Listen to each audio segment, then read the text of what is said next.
Welcome everyone to Extra Reels. I am Peter, and joining me as always is David. I hope that you're getting your money's worth with this free episode. I really do. Well, yes, to explain this, this is normally a Patreon / YouTube membership exclusive show, but we had a goal on a stream recently for an extra bonus free episode for the summer, and this is the result of that. This is the sort of the bonus extra one. This is a monthly show, but this is not this month's episode. This month's episode will be on Patreon and YouTube memberships as it normally is. This is an extra one, and it's also free. Everyone can enjoy this. If you've not had the pleasure of an Extra Reels episode before, then you get to join us for this one and get a taste of that quality.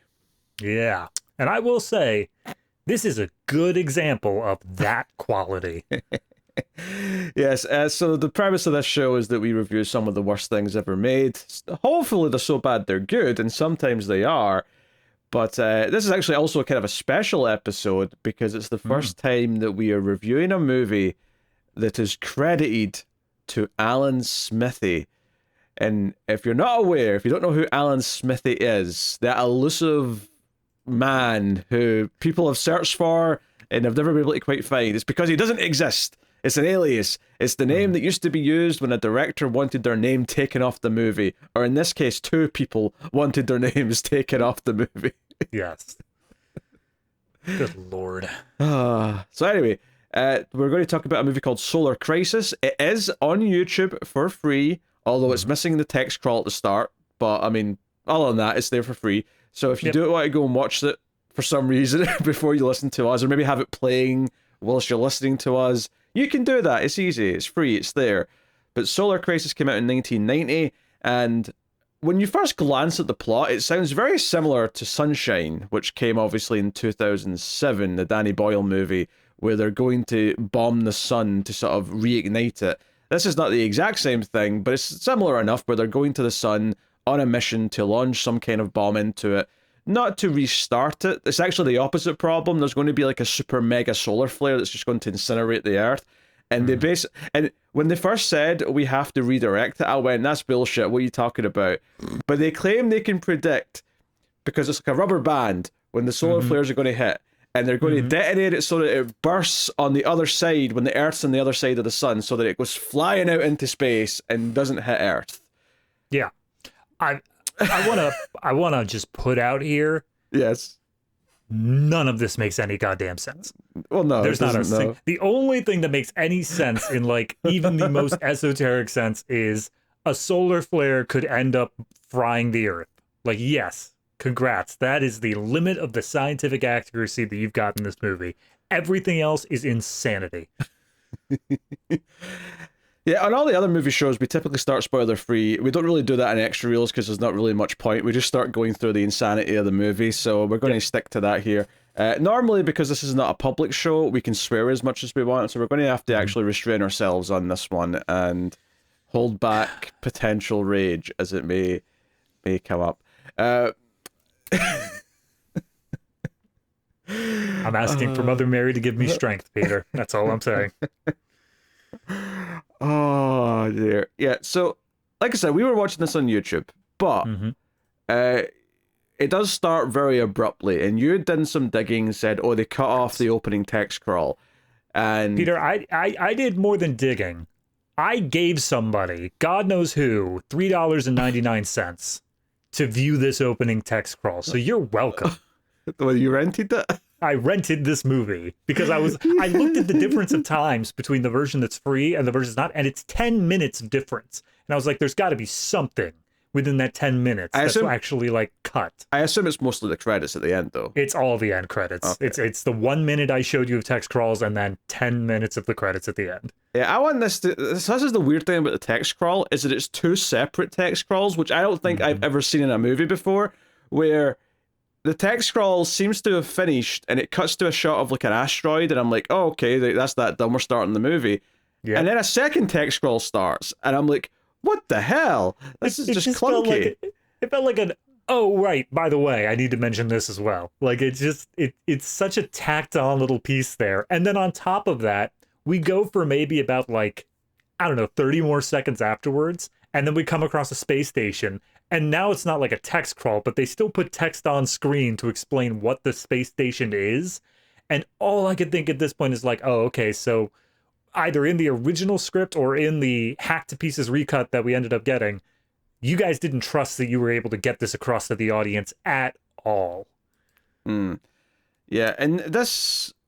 Okay, so just to get into the broad terms that I want to complain about in this movie... No, go for it. This might be the best example that I think you could show a film class, particularly a script writing class, about how a bad script can make it very difficult to understand or follow anything that's happening. And it's funny because sometimes we'll review a movie and we'll talk, just yesterday, in fact, we recorded a review of Outbreak, which will be going out around a similar time to this. Yep. And I was critical of that movie's script. I thought the tonal shifts were weird and didn't quite work, and the pacing was a bit off. And I said it was mostly a script problem, and I critiqued the script. However, there are there's a wide spectrum of standards.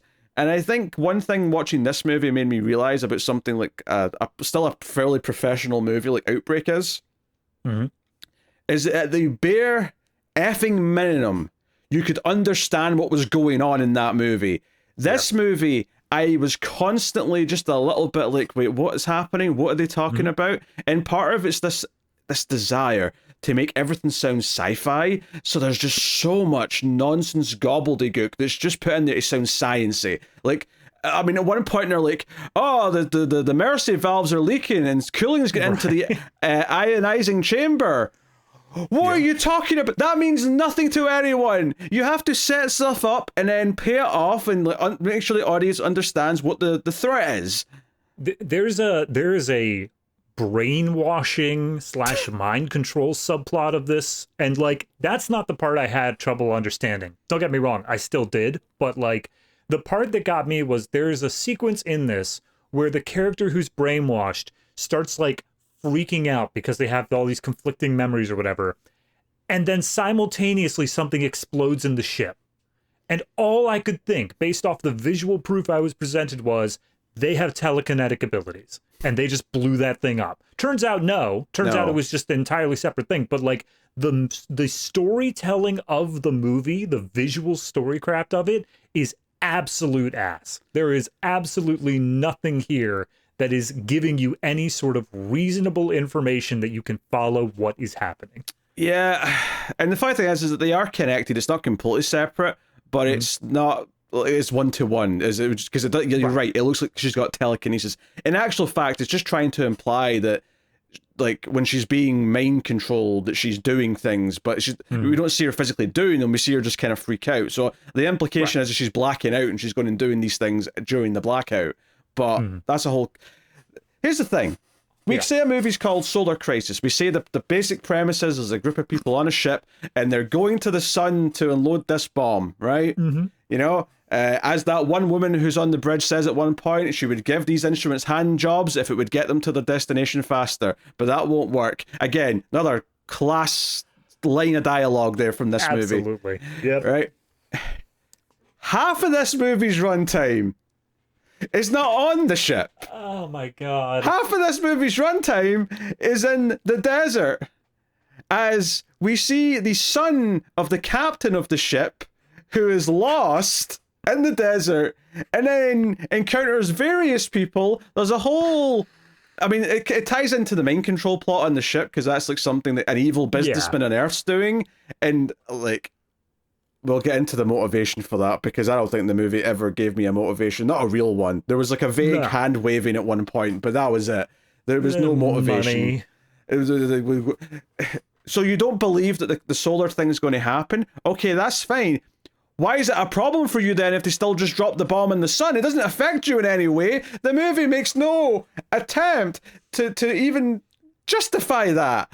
I agree. I absolutely agree. The only thing that I was getting is that there is a 3-sentence plot on the Wikipedia page for this movie that says, blah, blah, blah, who believes the danger to be overstated, attempts to sabotage the mission so he can profit from the panic.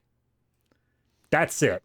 Okay. See, and I that's was the actually wiki saying that. I don't get that. There was one moment where he was looking at the ocean and he was monologuing, and like a lot of scenes in this movie, I sort of zoned out and didn't hear half of what he said because it's all just gobbledygook. He didn't say anything. I know exactly what scene you're talking about. He says, like, water, water everywhere, not to drop to drink. He walks off, and then he says, kill the kid. He says nothing of substance, that entire sequence.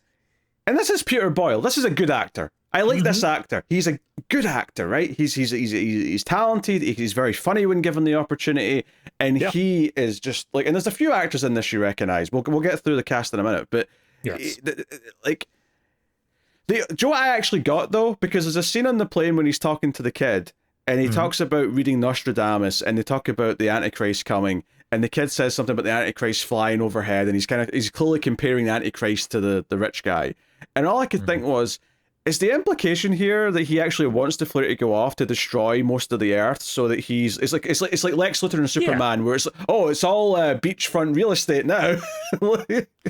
I mean, I wasn't even getting that extent of like him doing it for thinking that he could profit off it. In the context of the movie alone, I thought he was just a full-on doomsdayer. I thought he was 100% just like, because he says the line in that same sequence of like, plus I don't think that we should be messing with nature.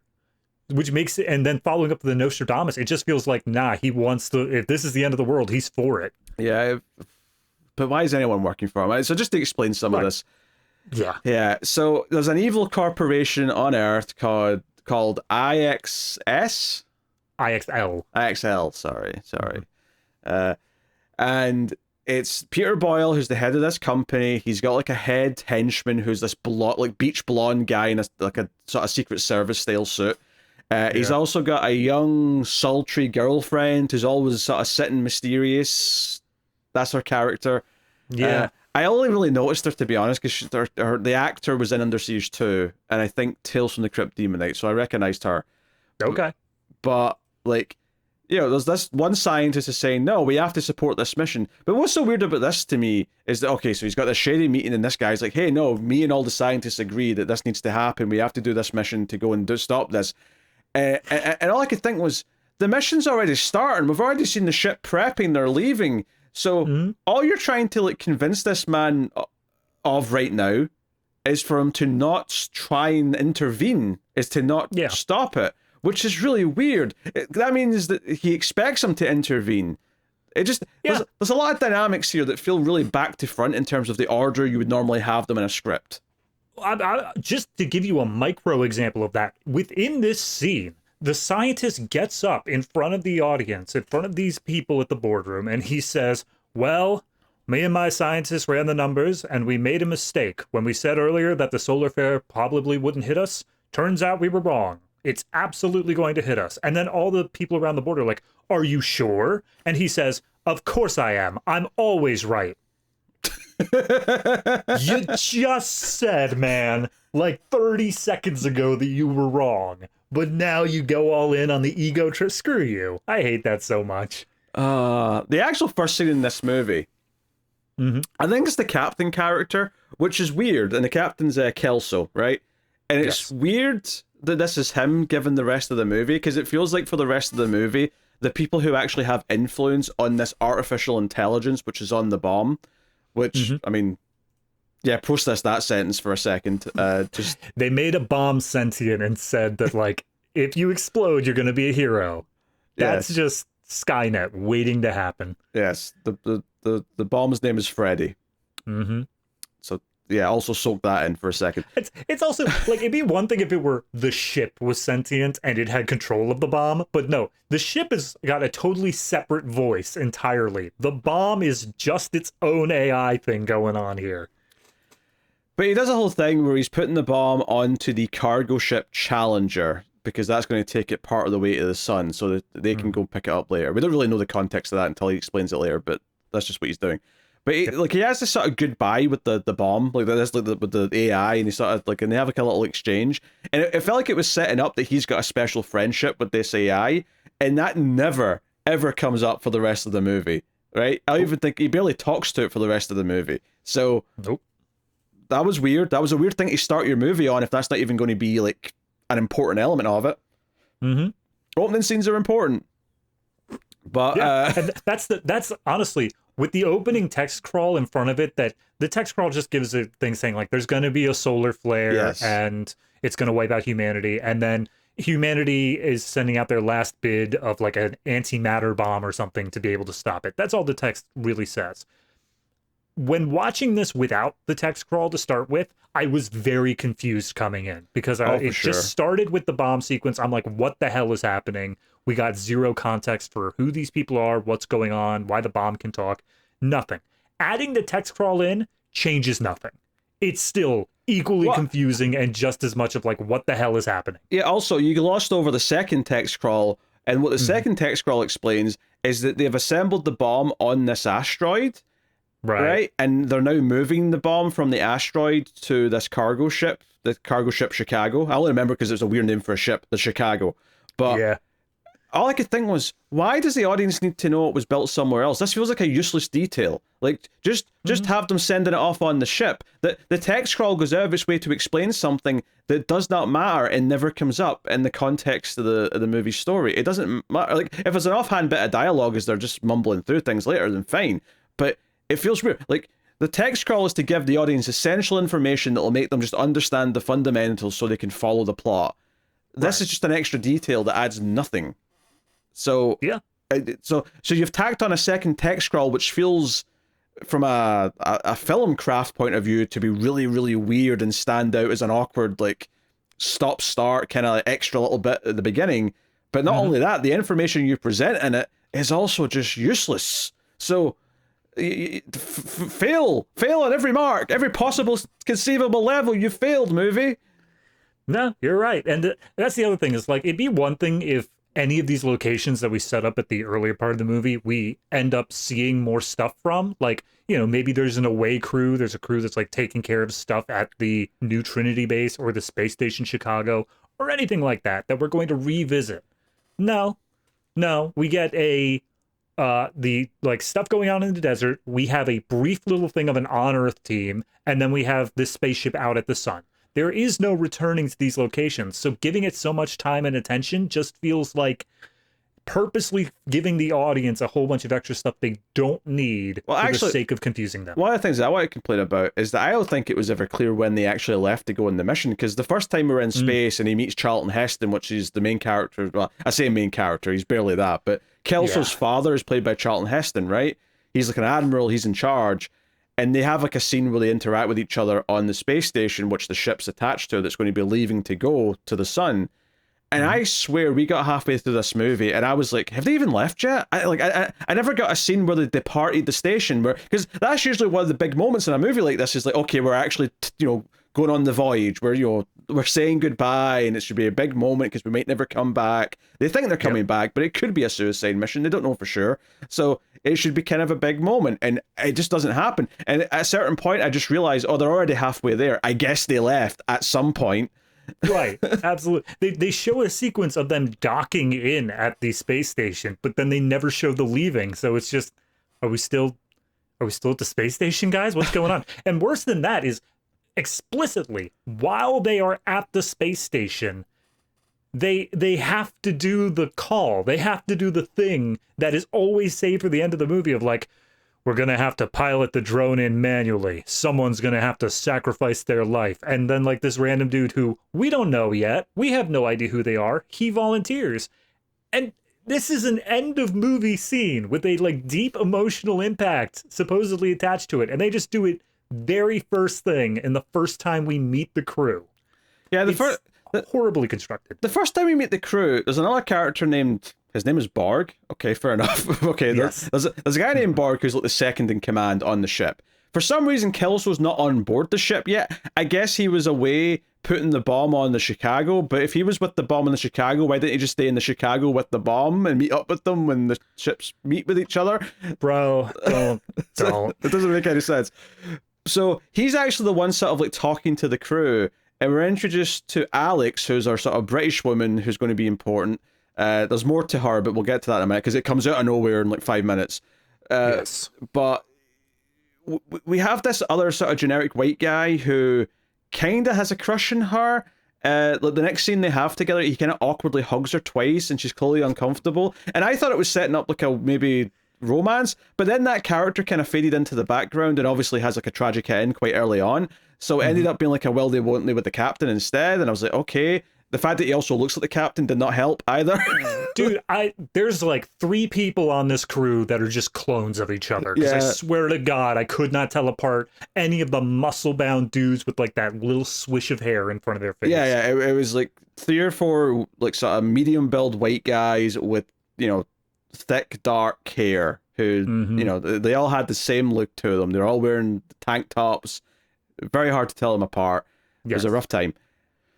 Oh, Jesus Christ. So, on Alex then, right, since we brought her up, like 2 scenes later on the ship, and keep in mind, this is intercutting a lot with the Earth stuff, right? If anything, we spend more time on Earth, which is actually kind of weird from a structural point of view, because I would say the Earth stuff feels more like the main plot almost for like 2/3 of the movie, and then the last 20 minutes, it's like, oh no, we're never going to go back to Earth now. We're just going to stay in the ship because now it's all about the bomb hitting the sun, even though that's felt like the subplot for most of the movie at this point. So it feels really weird the way it bounces around.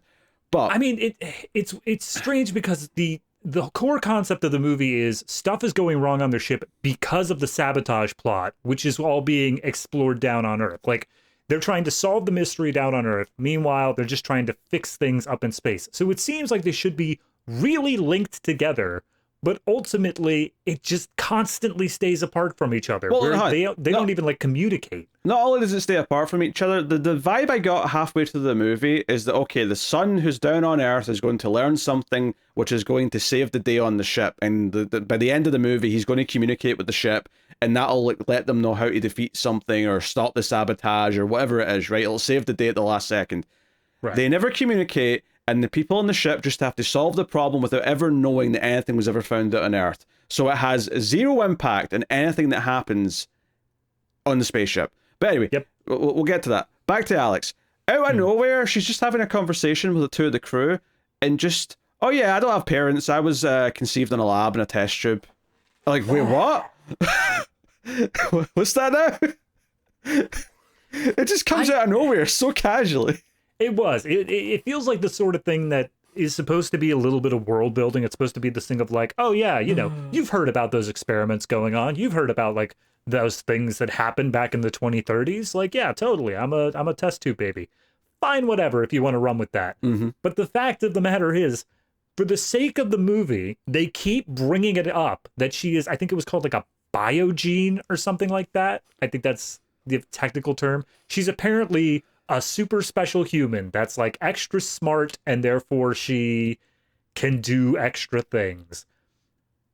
But it's only brought up in the context of she's different. It's not actually impacting anything that she's so smart. It changes nothing. I'm being very generous here, but I maybe sort of inferred that the reason why she was susceptible to whatever the mind control technique was because she was one of these things rather than a regular person. That's the only thing I can possibly guess. But the movie never says it. Well, that's actually one of the things that made it really weird about when did they leave the space station, because the blonde henchman for the bad guy goes up to the space station to come and brainwash her. She's in the shower. This is a gratuitous "here's some boobs for you" scene. I actually felt really bad when that scene started, because I'm like, this isn't worth it. This is not worth your career. You shouldn't have done this. But yeah, so the guy like sort of comes up when she's in the shower and like sort of flashes something in her face, and there's like a couple of it's like she's on an operating. In fact, they keep her naked when she's on the operating table. She's in like a sort of catatonic trance on a table. Although notably they've put her hands over her crotch, which, I mean, I'm not complaining from the context of I get why the actor and like wanted to do that, whatever. But it just in the context of the movie though, like the characters, like why would they feel like, oh, we have to cover her up our privates? That's too you know, we're evil, but that's, you know, give her some privacy. We're evil, but we're not perverted. Jesus. But yeah, they're doing like brainwashing stuff on her. But this is like a good half hour at least out of the movie, and then he's back down on Earth quite quickly after this. So he clearly, the ship's clearly still at the space station. Yeah. So I just looked it back over again. Because I have it rented, it's still right here. Okay. I just looked it over again. It's immediately following that sequence when she's stumbling out all dazed and confused into the main hall. That's where they're intercutting with the separation from the space station. Ah, okay. But it is so, like, I'm looking at the separation. It is such visual gobbledygook of just like a whole bunch of moving parts, because we haven't actually really established at this point either what their ship looks like either. No. So seeing it separate, I only know that because by the end of the movie, I know what their ship looks like. Here, it looks like it's just another piece of the space station. Yeah, it does a horrible job of establishing things to the audience, whether that's concepts, visuals, anything else. Like, all of it is not communicated clearly, so you have no context for when they do something with it, where it should be a quick shorthand if we understood what it was, but they've not established it for us, so we can't. Nope. Right? Yep. We have to infer. I would say, if anything, as I was watching this movie, the dialogue was so nonsensical at times that the way I understood certain scenes was because I was basically making assumptions because I've seen other science fiction before and could maybe guess what was going on, as opposed to the movie was actually communicating what it was doing well. Yeah. Which is that's a horrible statement to make about a movie. That is like bottom of the barrel in terms of writing. I can't remember if it was a movie that we did or if it was something I just saw separately, but there was a movie where there was like an Italian director who basically had his people read the script directly as it was written, even though like it was a horrible Italian to English translation, but he wouldn't let them stray from it no matter what. And it made a lot of scenes very awkwardly put and very hard to understand what I think exactly that was one we happening. did. I don't remember what one it was, but I remember having Yeah. that conversation. But that's the sort of thing that I feel like is obviously not the same thing here, but it's this sort of thing where something behind the camera was like, no, just read the lines as they were written, sort of stuff. And even if there was a way to say it more naturally, to make it come across a bit more of like what they were trying to get at, they were so beholden to what the script said that it was just kind of not possible, you know? Yeah, one line of dialogue of like the pilot saying, "Okay, we're detaching now," would have went a long way. It would have And went that's so the long. other thing. Technically, they may have said something like that, but I'm looking at like the subtitles that are popping up during this de-docking scene, and it's like rendezvous point set at vector 0.03. Yeah, it's all gobbledygook. Adjust by 3 point. It's like you're not saying, just say disconnecting and then show a ship disconnecting. That's all you had to do. They're trying to sound smart constantly, but it makes it all just impossible to follow. And what's worse, of course, is that it's not actually smart. It's just trying to sound smart. So Yeah. it's even dumber. And you know, if you're looking at it with any form of common sense, never mind actual knowledge of space like that. I'm sure that just completely annihilates everything you're saying. Absolutely. so that's the plot on the station, is that things keep going wrong, and the implication is that she's causing all the wrong things to happen as they're on their trip. We'll come back to the spaceship for the last stuff, but just to get some of the earlier problems out the way, we have the cooling leaking into the ionization chamber, or whatever that was they were saying. But this is where they have to get like a volunteer to go in and try and fix it in a spacesuit, and this is where the one who seemed to have a crush on Alex goes to fix it. It's all just a bunch of stuff where he's like, the something valve won't tighten. You have to tighten it. You have to do this. Oh no, right? And he's like, okay, I get that he's in danger. I get that there's stuff possibly about to happen to him, but you've not really. All of it's just gobbledygook. And then eventually the engine has to fire on, and he clearly dies. And the only thing I really want to say about this is that when the captain goes to the computer and pulls up his file, and he puts in Medal of Honor recommendation, his date of birth was 2021. So. I don't know if they ever said the year, but we can extrapolate from that we're in the 2050s probably. I don't know if they ever said the year, but it is on the thumbnail on the YouTube rental version, and that is 2050. That makes sense, because Alex as well, it says in her file that she was conceived in 2025. So, yep. Okay. So it changes. If anything, I'm. This is one of those ones where it's very optimistic about how much humans have done with space travel in such a short period of time. Yeah, but not with everything else, because as we know, the villain has a portable phone. That's right. I forgot about that. Also, I want to bring up here the special effects and such for this movie. It's, they do a bunch of like holograms and stuff like that, and they do a bunch of whatever to show like the surface of the sun and the inside workings and whatnot. And all in all, it looks okay. It's very much of the 90s. It's very much like wireframes and stuff like that.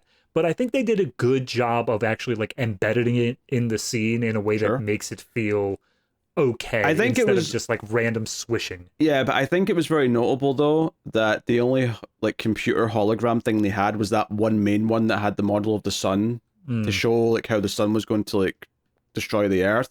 And yeah. that was it. I mean, you see it a couple times later on, but there's nothing else in the movie, anywhere else in the ship or anywhere else on Earth that looks that high tech. And that says to me they had to put a lot of effort in to get that thing to work, and they weren't willing to like. It was too difficult to just keep doing it for little things throughout the Oh yeah. movie. So I was like, no, it's just that. Everything else is a normal computer screen. Yep. And that's it. We'll just leave it at that. The main bridge gets the special stuff. Everything else is. I mean, even when you were saying they were pulling up the like files and stuff. Yeah. That is 100% like a Commodore 64 style, like text graphic popping up. Actually, that's why I mentioned that scene with the meeting with the evil businessman. Teague is his name. Yes. Peter Boyle's character. He enters and exits that scene on this little circular elevator that comes up and down.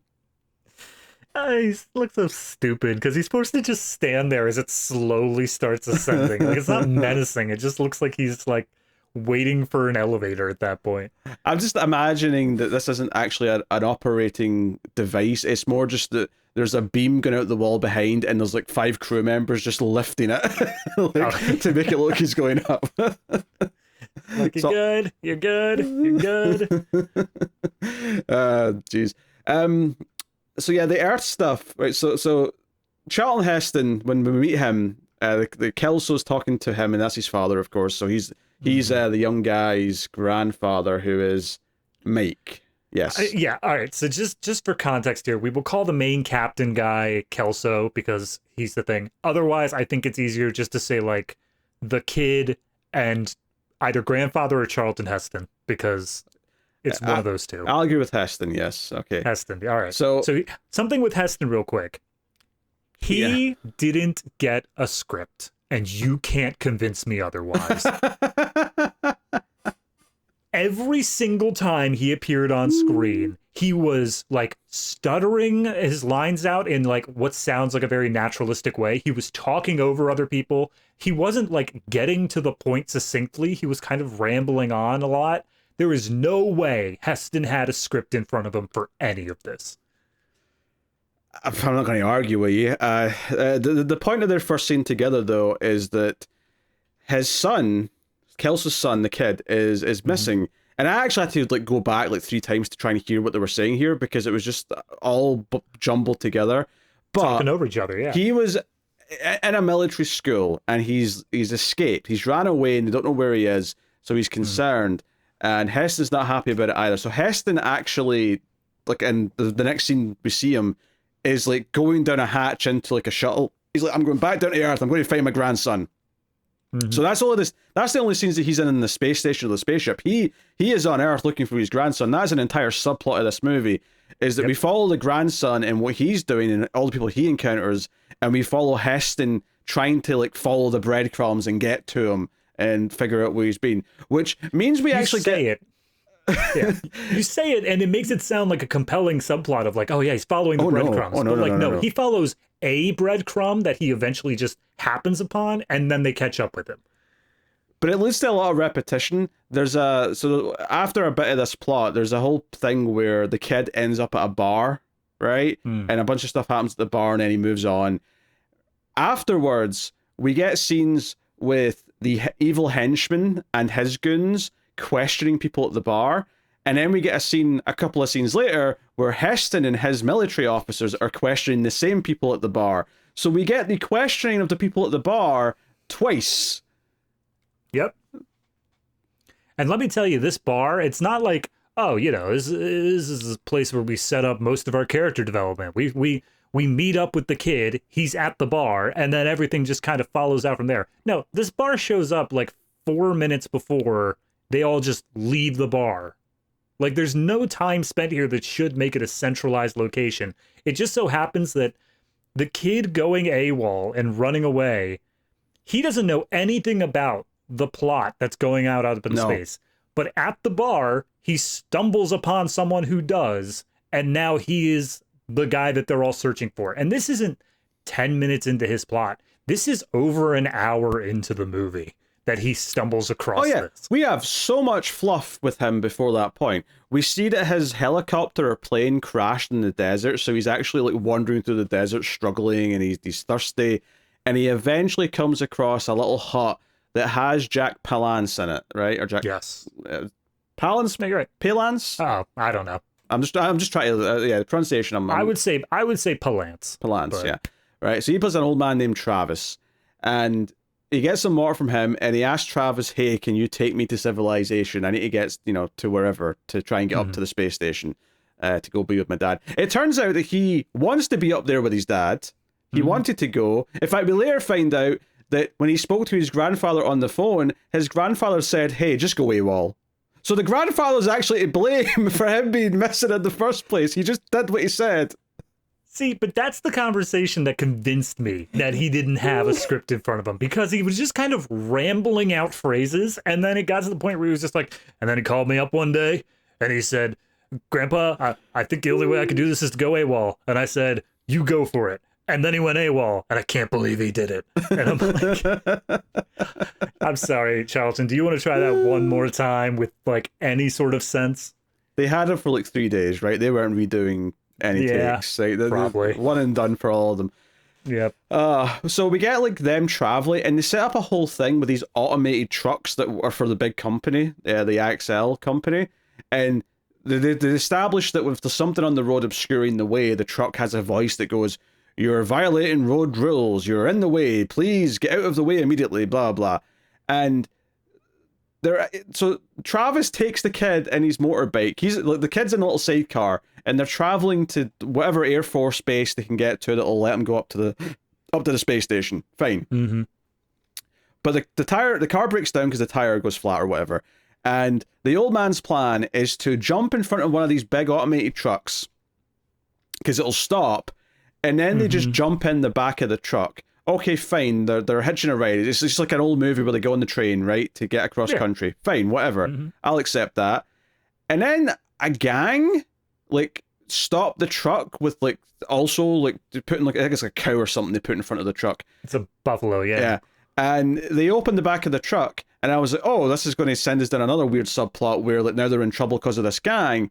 But when they open the door, the gang go, "Oh, hey, it's Travis. How you doing, Colonel?" And I'm like, what? Right? And I'm like, okay, fine. You're going in a place that I didn't expect to, but I thought you're setting up a plot. Let's see where this goes. The next time we see Travis and the kid, they're just sitting down at the bar. They're taking a seat at the bar. Who were those other characters? How did they know how did they know this Travis character who's a colonel? We don't know. It never comes up again. It is. I would be more angry at it if the scene where they're getting shot at and like opening up whatever had any sort of tension to it, but it didn't. Like, not even just from a perspective of I didn't care. Like, they didn't care either. They were getting shot at and they were just like, "Oh, geez, get down." Like, it had no impact whatsoever. So when it wrapped up, I was like, "Oh, that probably didn't matter at all." And then fast forward, didn't. They just ignore it. It's like it never happened. It's like they just arrived here and that's it. It did not matter. They could have cut that scene entirely and it would actually be less confusing. I honest to God think the only reason they kept it in was to have that character say, "How's it going, Colonel?" Because I think that's like them trying to give some sort of characterization of like, oh, he was also a deserter. He was also someone who went AWOL or something like that, which again is not explored in any meaningful way, but I can't think of another reason why they would be forced to keep that line in there. Yeah. Meanwhile, also somewhere else in the same desert, right? The rich guy was flying in his private jet over the desert with his henchmen, with his sexy lady, and the scientists who still try to convince him that they have to let this mission go through. And the evil guy's like, "Aha, don't worry, we've got it taken care of," because this is after the main control thing's already started. "We've got an insurance policy." It's like, "No, you can't sabotage it." And all this boils down to is that the rich guy gets the plane to land, and he has a talk outside on the desert ground with the scientist, and then basically just leaves him there to die. Right? The security don't let him back in the plane, and they leave him there to die in the desert. They're just letting the scientist die because he's an opposing voice. They don't want him around. But Yeah. luckily for the scientist, a few scenes later, Michael Berryman from The Hills Have Eyes finds him in the desert. Yep. Right? Turns out that was also in the desert, funny enough. So I guess the Hills do, in fact, have eyes. They saw him suffering. This is the same universe. 100%. Yeah. Yeah, it's just 80 years later. So he like gives him some water and he picks him up and he takes him to the bar. The same bar the kid and Travis are at. And this guy is still dying, but he sees the kid in his military school uniform and goes, "Oh, you're part of the military. I can tell you something." And apparently, because all military trained like kids in this universe are taught Latin, this the scientist says some Latin to him, and I was like, "Am I supposed to have subtitles for this bit? Who cares? Doesn't matter." Nah. But he basically just tells the kid they're trying to sabotage the space program to stop the sun from killing the Earth. Danger, whatever. And this sort of starts the second half of all the Earth plot, which is that now the secret goons and the evil henchmen are going to be chasing after this kid because, wait, he spoke to a kid in Latin? We have to find him. He knows something. Yeah.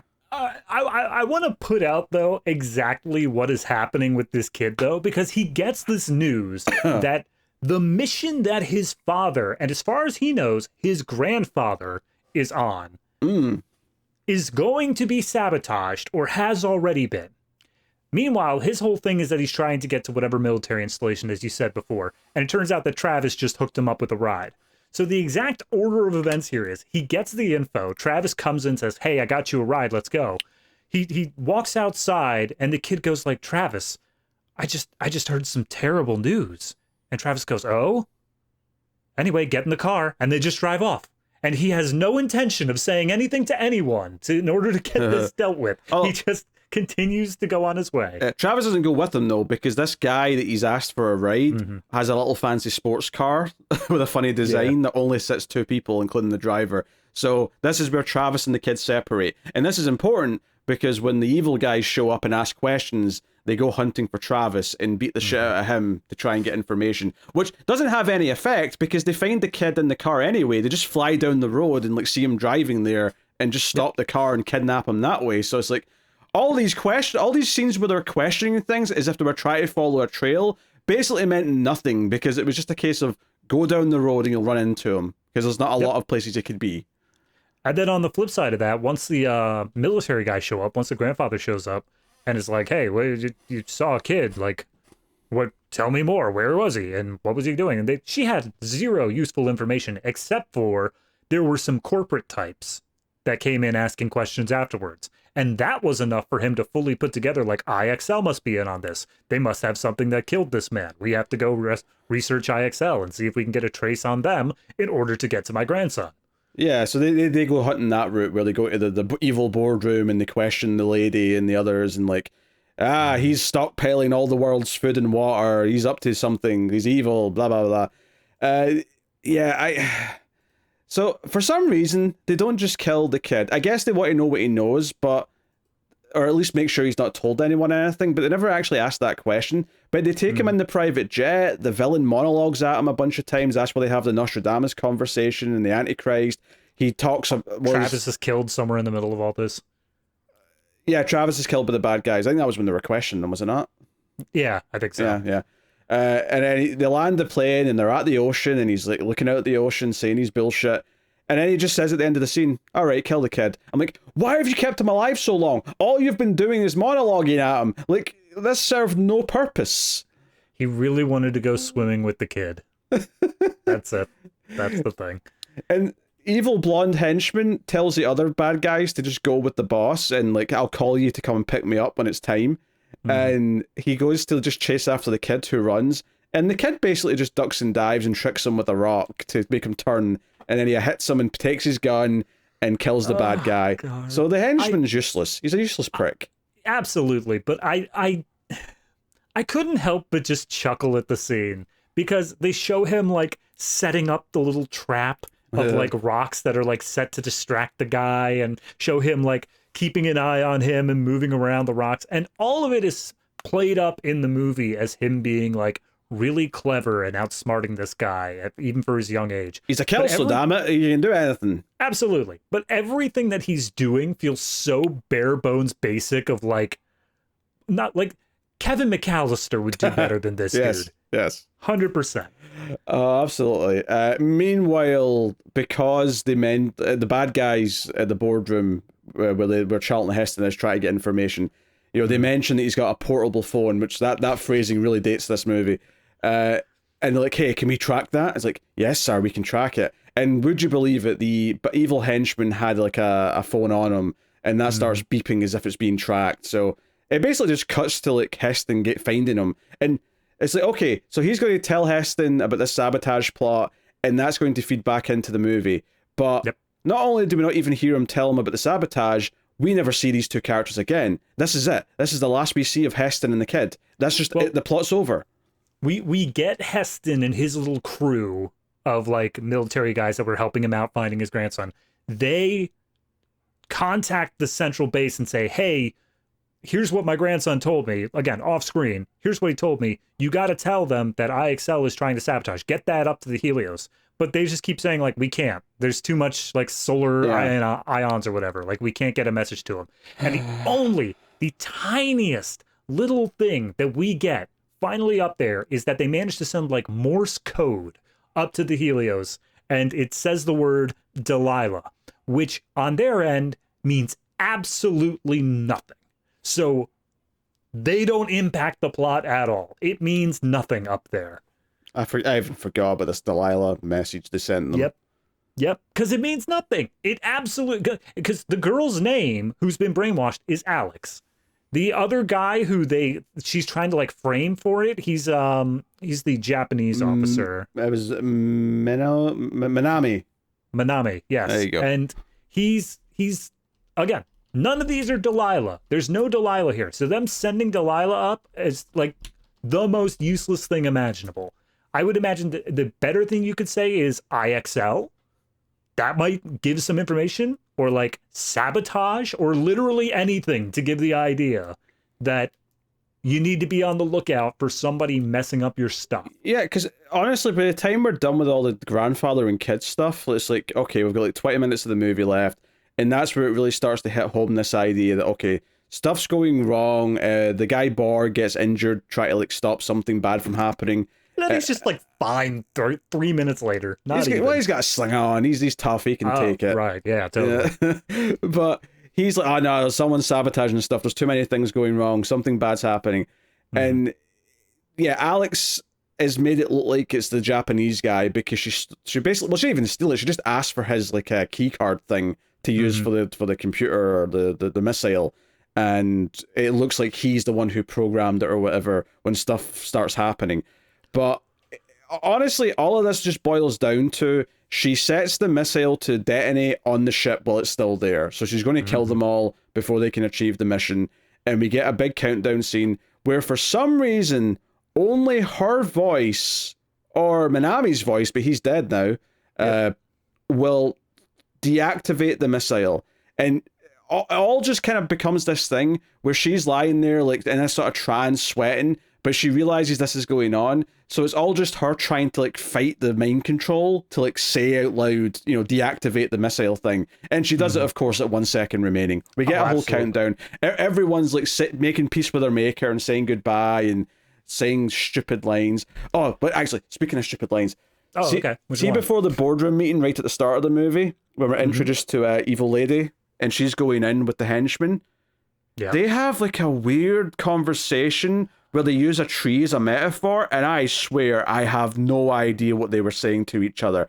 It's something about the tree, and then it's like, oh, the tree's already dead. I'm like, what are you talking about? I have no context for anything you were saying right now.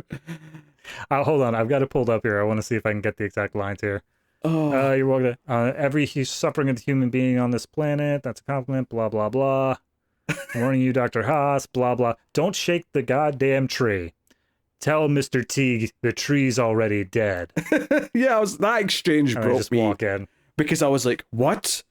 What? I mean, I'm sure the saying is don't rock the boat.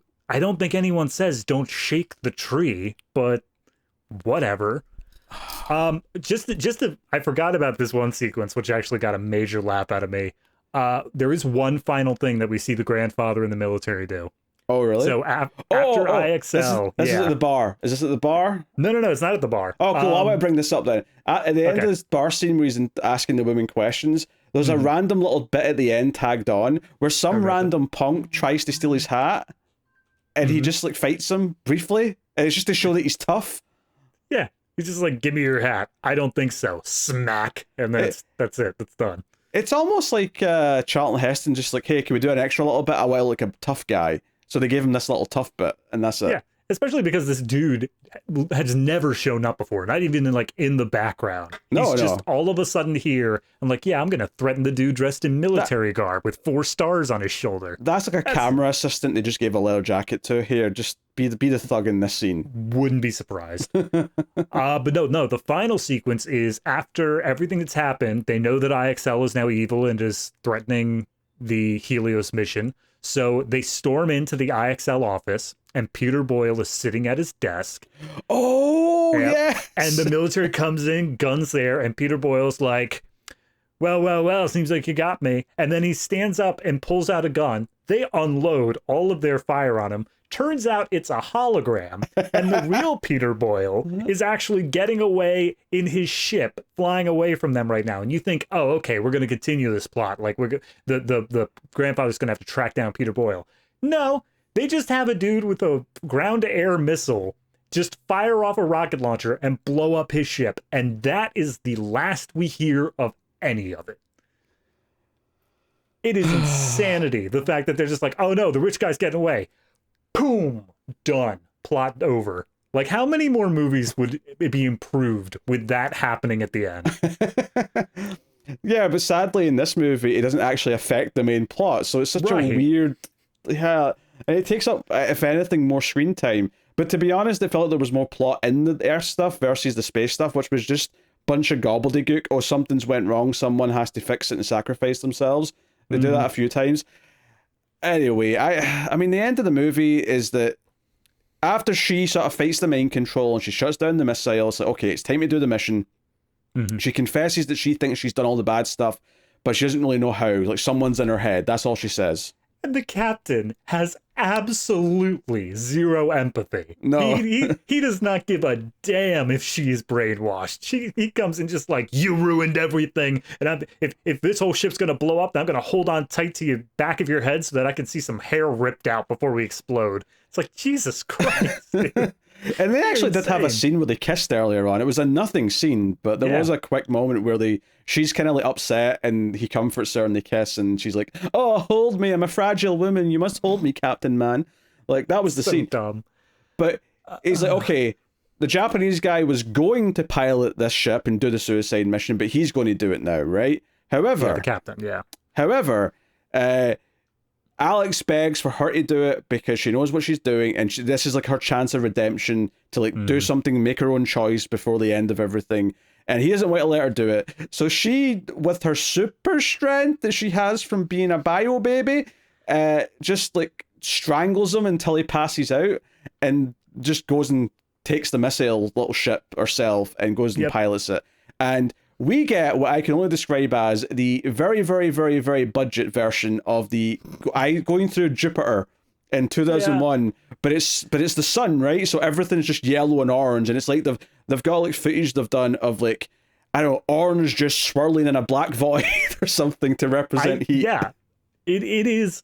It's almost, it's bordering on. It could have been impressive, but then once they actually like.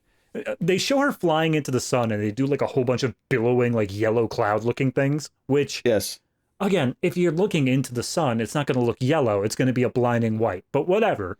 Let's go with yellow for the sake on that subject though. When she's inside that part of the sun and she's still alive, she's talking to the computer, Freddy, and she's like, oh, Freddy, I wish you could see what I could see. What do you mean what you could see? You would be able to see nothing. You'd be blind if you were even still alive, which I'm pretty sure you wouldn't be. My favorite, though, is that she says that, like, I wish you could see what I could see. And Freddy goes, describe it for me. And she doesn't say a word. She gives him nothing. She's just like, I wish you could see what I could see.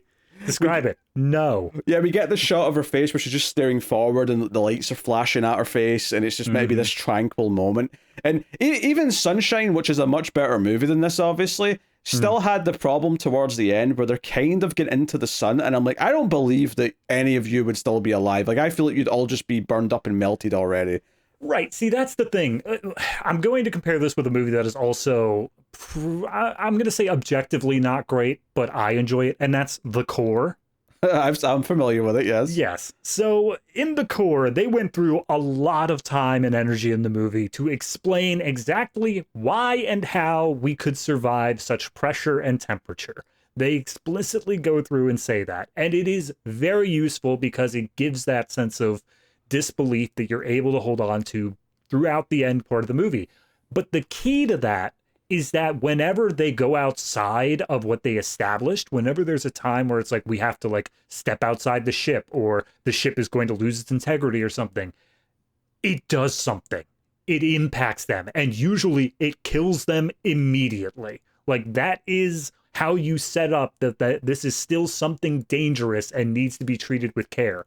This movie, the sun may as well just be another planet. It may as well just be a slightly hotter Earth. Like, there's no reason for them. They're flying into the sun, not establishing any of the technology, and they're just like, yeah, you know, totally normal. I'm just going to stare into it for a while. No problems.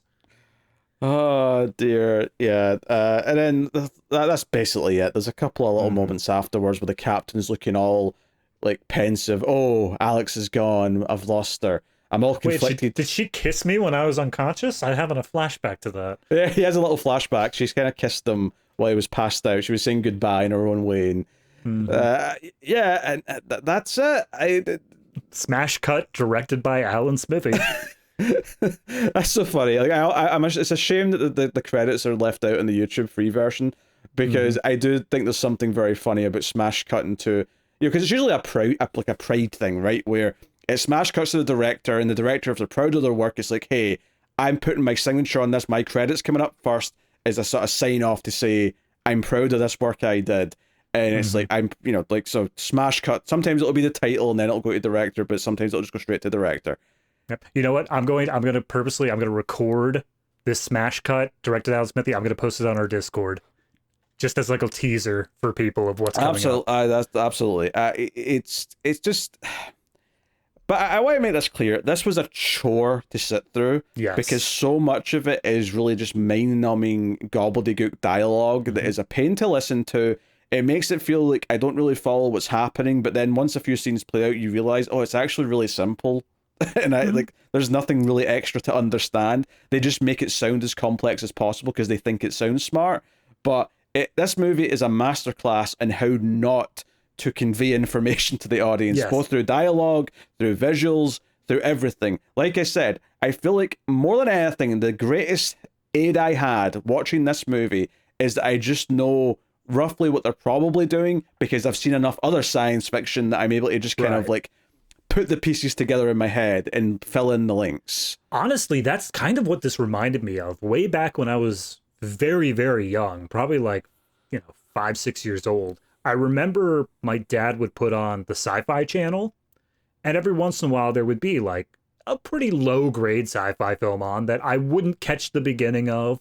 I'd come in somewhere in the middle, and I was always I remember the confusion I had. I remember just trying to figure out what was happening in these movies. And they probably weren't very complex plots. They were probably pretty simplistic, all things considered. But without that knowledge I have of how basic movie narrative structure is that I gain over the years, I'm thrown back into this sort of thing where I'm looking at it and it feels like I've lost the knowledge because it just doesn't play by the rules that have been built up in terms of basic narrative structure and conveying information. I know what's interesting to me about the whole Alan Smithy part of this is that it kind of implies that at one point the director or directors did believe in what they were doing and wanted to make a good movie, and either studio interference or whatever happened, it does make me curious about the steps to get to there. I do have, again, IMDb trivia. It might not be true, but it says that the film opened as intended with like director name attached in Japan in 1990. It was very underwhelmingly underperforming. So the producers went back, did recuts, reshoots, and did all that before they got an American distributor. And that's when the director said, "This isn't my movie. I'm not happy with it. I'm out." Yeah, it makes me think, though, based on that the movie was still going to be shit. It might have been a bit more coherent, but it was probably still shit. I want to know what all the reshoots were, though, because I have to imagine a lot of it's going to be the desert scene stuff. Yeah, I am like, I wouldn't be surprised if Charlton Heston wasn't even in the original cut, if he was just completely a new addition to the whole thing. That's possible. I mean, how many... He interacts with the main son once, like the kid, and then the actual son. Then I think each of those is only once. So yeah, you wouldn't have to do that much. Well, yeah, I'm thinking, let's say all the desert stuff with the kid and Charlton Heston are added. The only time they had to show anything in a space station again is that one scene he has with his son in like a sort of office type room. Like that'd be one set, and then everything else with him is just in desert areas and stuff like that. Like, I'm not saying they definitely did this. I'm just saying it wouldn't shock me to find out that they added in him as a bit of star power to, because I wouldn't like. If that was the case, then think about it. The entire movie would have been all on the ship, and that would be maybe more what we would expect, perhaps, from the plot. But yeah, I mean, I don't know. Apparently, it's based off a book called Crisis Year 2050, which is a Japanese book. So I don't know what happens in the book, but it does feel like the reshoots were adding additional context and possibly just entirely new plot lines with how many weird things we get just thrown about in here. Yeah. Oh, that was one other thing I have to bring up. We glanced by it. When we first enter the bar, there's a news report that's playing like all these horrible things happening across the world. There's like locusts are devouring crops, and there's gangs roaming Tokyo that police can do nothing about. And there's all this horrible stuff. And then the kid turns to Travis and was like, you know, this Helios mission really brought the planet together. And he's talking about like how the success of the mission will bring hope to the whole world and we'll all unite together. Meanwhile, in the background, a dude's getting shot on TV. It's like, this kid has absolutely no awareness. Yeah, I mean, the opening text scroll implies that all the problems on Earth are all because the erratic solar activity are like, it's a harming, you know, like we're getting like really extreme weather, we're getting like, you know, just a bunch of problems on Earth because of it, and it's all building up to this big solar flare, whatever. I don't think I've got much left to add, to be honest. Nah. It was, I mean, the only one thing I wanted, and it's entirely, we've made our point in how information is conveyed, but I did really want to lay down what the big climax was in terms of like what information was provided to the audience and then how it was dealt with, like how it impacted the plot. So we get the sequence where Alex gets the Japanese guy's key card earlier on. That happens, he gets the key card, it goes off. Once Freddy, the bomb, starts counting down, all of a sudden, Japanese guy's freaking out about it. The rest of the ship is freaking out about it. And then Freddy, I think he gets attacked by Alex, if I'm remembering that correctly. No, I think the Japanese guys try to shut it down, and Alex. I assume that's when Alex kills him. Right. Yeah. So Alex attacks him as he's trying to shut it down. So already the framing of Freddy or of the Japanese guy doesn't matter. Like we set up this whole framing of she took the cards, made all the changes under his name, and they did it. But then she attacked him and took him out. So it really doesn't matter to begin with. There's like one scene where they check the logs for who accessed the missile or the computer, and they go, "Oh, it was what's his name, Minami." And he's like, "That doesn't make sense," and they're all kind of shocked. And that sort of implies, oh, we're going to have a plot where they think he's a traitor, but he's not, and that's some drama potentially. But they never even get a scene to confront him because the next time he sees him, he's already dead. Right. So they provide this entire subplot of the logs and the card and all that for something that ultimately doesn't matter at all. Because also within like 2 minutes of that, they narrow it down and say, oh, well, then it must be Alex. Like Alex has to be the one who did it because only her and Manabe are the ones who can change the bomb at all. So they get it down to her. But again, she's also catatonic and she's also doing that. So it doesn't matter that she did it either. So we're provided all this backstory for a thing that doesn't matter there. And then, as they're trying to figure out how to stop the bomb, they realize that they need a vocal recording. So they set up way back at the beginning of the movie that Alex's vocal track is on file. They can use it to trick the computer. And so they do that with like 1 minute left, and the computer gets tricked by running the playback tape. And it's like, oh yeah, we did it. But then the computer says, all right, using the same voice, like do the command, say disengage the bomb. And they're all just like, oh, well, we don't have that on file. So yeah, we're still screwed. And it's just, why did we bother? Why did we bother with all of that Also, if it wasn't going to matter? I would like to add on here, this whole only her and Minami can affect the bomb with their voice. Mm-hmm. I don't think that was properly established early on. No. Like, they never made it clear that those two were even having a similar role. I thought she was like the ship's like psychiatrist at the start of the movie. I guess that's the other thing I wanted to bring up is, outside of the captain, who did what? Who's in charge of things? The one, like, the one Hispanic woman on there, what was her role? She was on the bridge. She was like in charge of the bridge, and Borg, the black guy, he was like in charge of all the engineers, I think. Okay, so then Meeks, what was his job? Who's Meeks? He's the guy who sacrificed himself. I don't know. Exactly. And that's what the biggest problem I had with this was that we established like 4 or 5 characters. They each get names, but I couldn't tell you a single thing about what any of them did on this ship. They all just did everything. Whatever the plot required, that's what they were doing right then. Yeah, and there's also a thing where they're technically at auction to get home, but it doesn't actually matter in the end, because before the captain's about to sacrifice himself, obviously he doesn't, because Alex does it instead. He basically just gives the order, hey, by the way, that cargo ship, the Chicago, that has oxygen, so just meet up with that and use that to get home. Done. Oh, thanks, Captain. Never would have thought of that. We were just planning on completely dying out here. But that's the thing, the first time like the guy tells him, like the maintenance guy's like, hey, we've lost like 65% of our oxygen, that's not enough to get home, sir. He just looks at him dead straight and says, well, I guess we're not going home then. And yeah. Like, but you had this simple solution the whole time. That's didn't even sound like it was a complicated idea. It was like, no, we can just go back to that ship. It's fine. Yeah.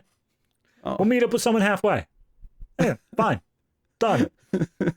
This isn't like Sunshine, where it's like, you know, because in Sunshine, it's a lot more like actual space missions that we've had, where there's not like a second ship that can come and help you out. Whereas here, it really feels like, no, they've established enough space travel that there's multiple ships, there's a space station, that, you know, it feels like there's potential ways to come and get help.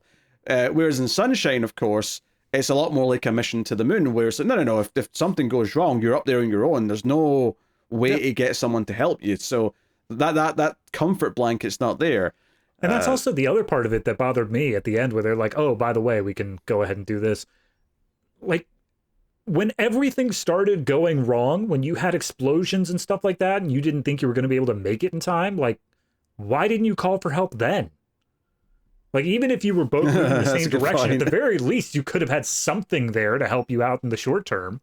Yeah, or at least say, hey, can you like sort of like travel as far as you can, and so that when we are on our way back, you can like help us out on the trip home or whatever. Yes, whatever. But no, it feels like that should be the first thing they should do, but they don't. So. Also, I'm not even sure we ever said what the actual like plan was in order to redirect the solar flare. Oh no, I did. It was they're going to basically bomb the solar flare in the making so that it ignites on the opposite side. You know, whilst it's not facing the Earth, it's going to blow out in that direction.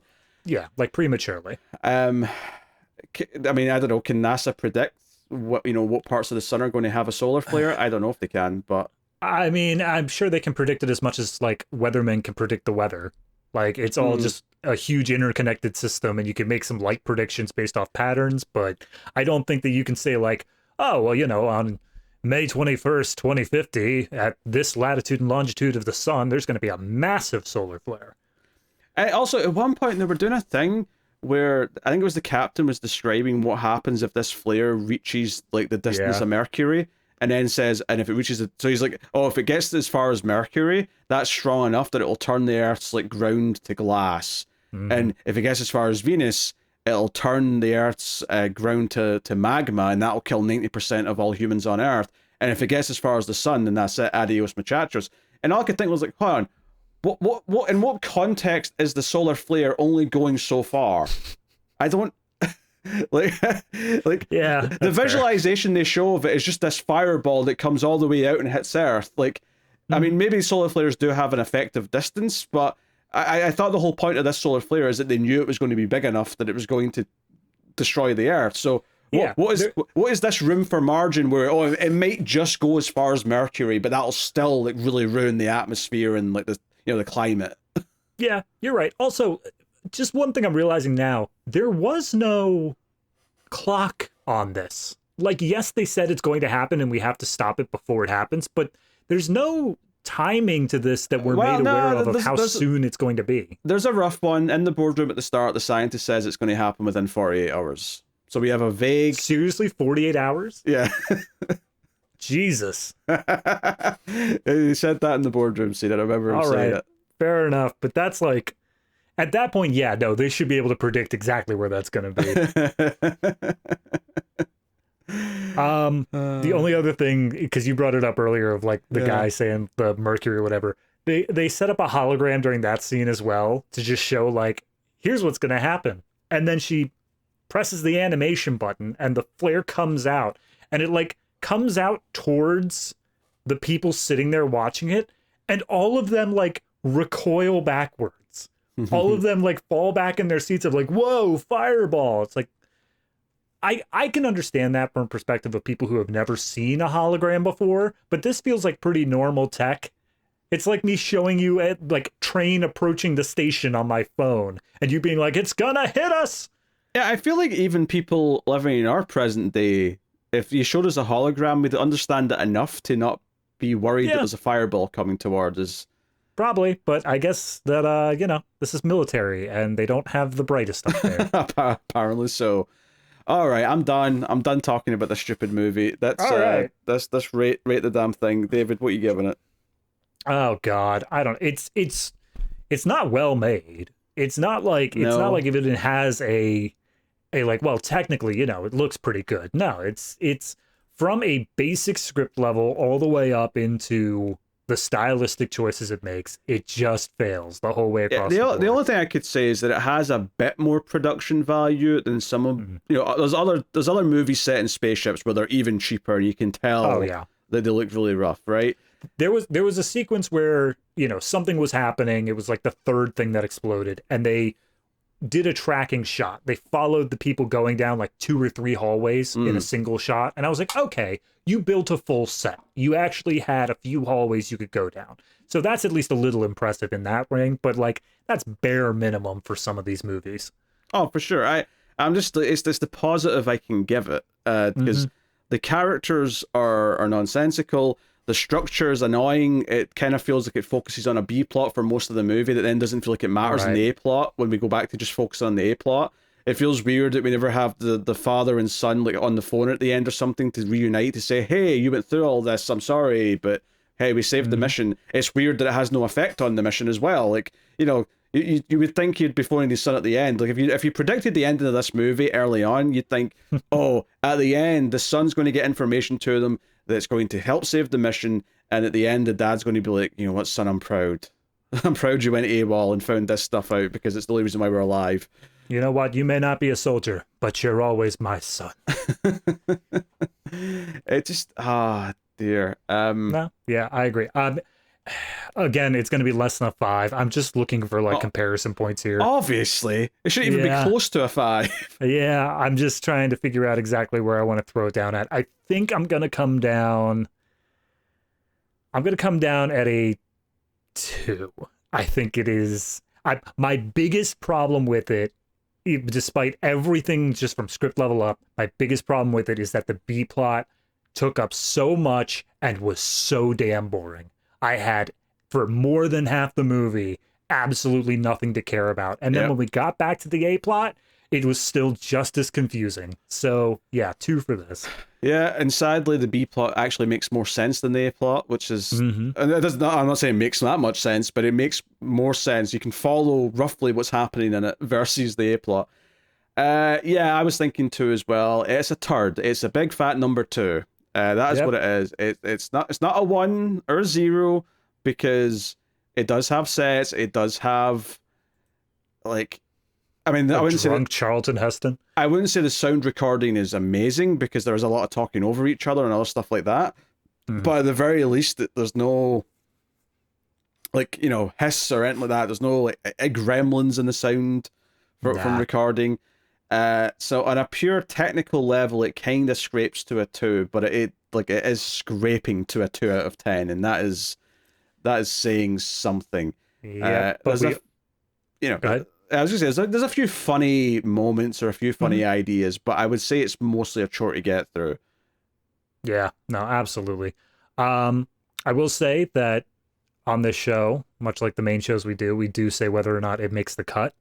And I'm going to just throw out there like the second to lowest tier we have. It's not the worst of the worst, but I do think it is cut your losses level, where it is just not worth it at all. I mean, I have a hard time disagreeing with that, really. Yeah. So yeah, sure. I'm happy to lock that in. So that has been our discussion of Solar Crisis. You can get a monthly episode of us talking about the bottom of the barrel stuff. Sometimes they're more famous than this, though. You know, we've done Hard Ticket to Hawaii. We did that recently. We've done Miami Connection. We've done The Works of Neil Mac Breen. Bunch of whole stuff. In fact, the next episode that's coming up later this month is the next Neil Breen movie we're doing, which is Fatal Findings. So if that sounds like fun, you want to hear us talk about that, you can get access to these on a regular monthly basis over at Patreon or via YouTube memberships. It helps keep all the content coming. Hopefully you enjoyed this one. But yeah, so that is us. So we'll see you soon. 90s disaster movies ongoing on Collector's Cut. I think we just did Robocop on the Ace, or will be soon. So either way, bunch of fun stuff to go check out elsewhere. Thank you for joining us. We always appreciate it. Keep watching movies. And I can't say my normal outro on YouTube. So Right. I'll just say F my life.